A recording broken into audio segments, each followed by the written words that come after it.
Welcome back to Whiskey Happens. I'm Garrett, This is Travis. and today we are discussing Larceny Barrel Proof, a Heaven Hill product in a very non-conventional way. We'll just Yeah. get this out of the way right now. He has an A lot from this year. I have a B lot from last year.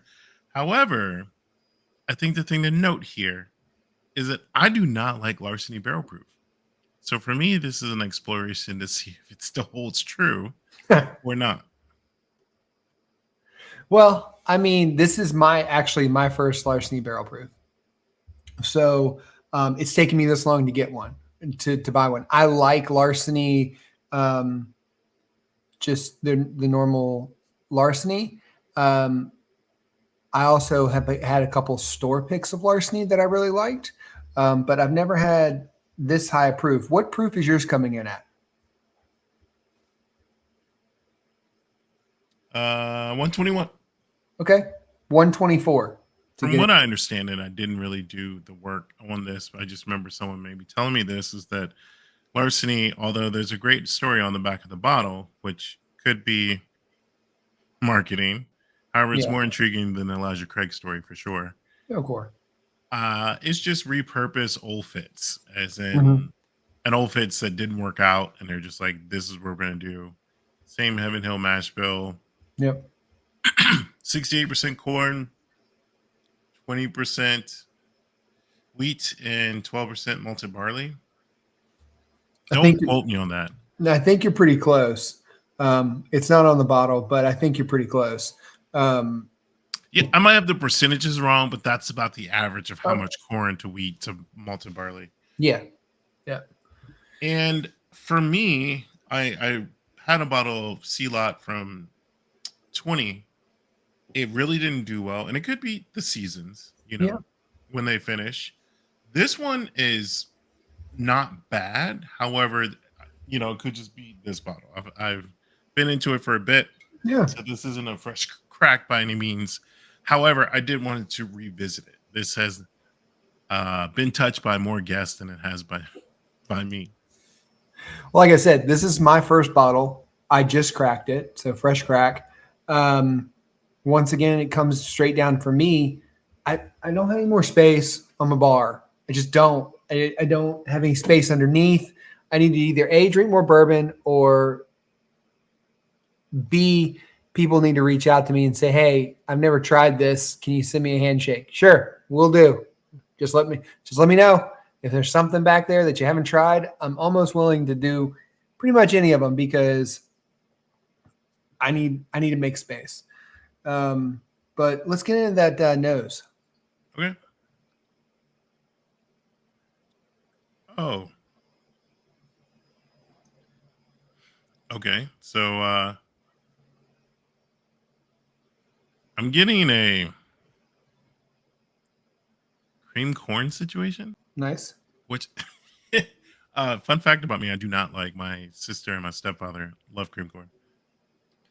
So I'm getting a little peach note. I'm also getting a little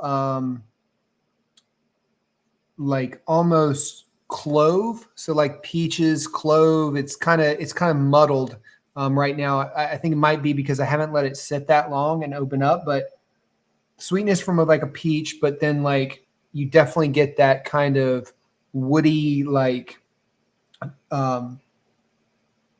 oaky smell to it. And that probably has a lot to do with the proof being 124. Yeah, there's, definitely a charred oak situation going on, but I would, like you said, at this proof, I wouldn't expect anything less. Rumored to be between 6 and 8 years, although there isn't an age statement on the bottle. But let's taste it. Yep. Now, see,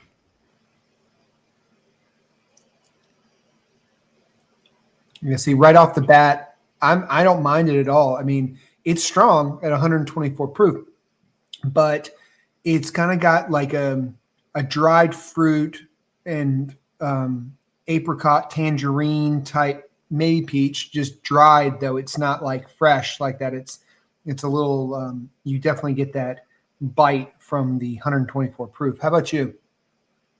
Definitely, I'm right there with you on the tangerine, as well as I had a store pick of Buffalo Trace from a store in Texas. I forget the name of it now. M&R? No, No, that's Spooky's place. no, the Moonbeam or Moon. Oh, I can't remember now. Yeah, I know what you're talking about. Yeah, I'm sorry, I forget who you guys are off the top of my mind because I've been there for many store picks. First discovered it going to Yeah. my sister's graduation. And it was just liquor store near the venue. Hmm. However, I cherish that Buffalo Trace so much, and I'm just getting this berry note off of this that reminds me of that store pick I got from there. Bethany Lakers is not it either. Why can't I think of the name of this place? Too many It's not stores in Bethany. Texas. There is. You know, to be honest though, I this is my first drink of the night, and at 124 proof, it really doesn't. It's smooth. I've passed on them before. Like I've had people say, "Oh yeah, I can get you one," or "Hey, there's one." One of the stores will call me and say, "Hey, we got Larceny barrel proof in," and I've always kind of passed on it because I was always like, "Nah, I'm not that it's bad or good. I just something I didn't want to spend my money on at the time. I thought the price for what you pay for it was a bit high for Larceny, but I retract my previous statement. I might get more of these. This is really, really good.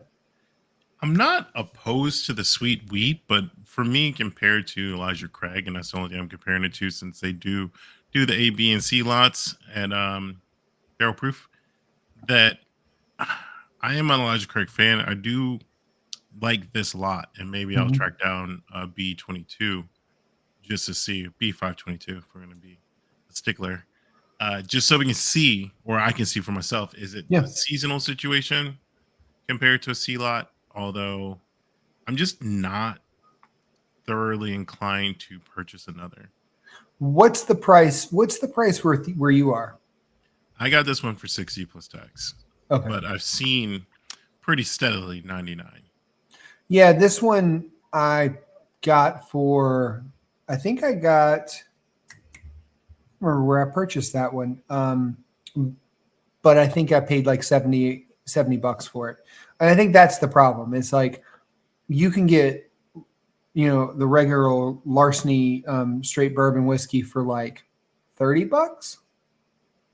Hmm. So, but I mean, it's in line. I mean, the barrel proof's in line with the um, barrel proof Elijah Craig. I mean, price wise from one jump to the next. I mean, so it's not completely off, but it's just never been kind of one of those ones that I seek. But I really like it. I like the lasting flavor that I get with it. I'll send you a handshake of this and let you see what you think. But based upon what you were saying, it's pretty similar in the flavor profile and taste. So it'd be interesting to see. But I just love the fact that it's lingering and I can still taste it right now, which I Yeah, I think was is gonna great. say on the back end, I'm definitely getting peaches, which I know you love peaches. um, so it's not this one is not unpleasurable. It Hmm. just based on I've only had two bottles in my life, it makes me not inclined to buy another one. However, like I just said, maybe I will for the right price. Yeah. I don't. It's not that I'm going to go out of my way to track down, but if I saw one, and now that I think about it, I got this in Texas. I didn't get it here in Northern Virginia, Oh, okay. Round Rock, Texas. Round Rock. Gotta love the Round Rock. Yep. So But we're ABC state, so I'm sure the price is close, if not cheaper. yeah. So how do you rate it? Neat rocks coat. Rocks all day. All day rocks. I'm going to join you on that. I do think that this particular lot summertime. I think it's going to drink nice. Some rocks will accompany it, and I feel like a classy, responsible adult. Yeah. I love it. Not much else to say about that, guys. But if you made it this far in the video, hit that subscribe button, that like, turn on the notifications, all the things. And if you haven't checked out our podcast, we also have a podcast. We're on all the podcast links, so Apple Podcasts and all the others. So check us out there at Whiskey Happens as well. And Garrett, take us home. Doesn't matter if you like a neat on the rocks or in a Coke. Whiskey happens. Cheers. Cheers.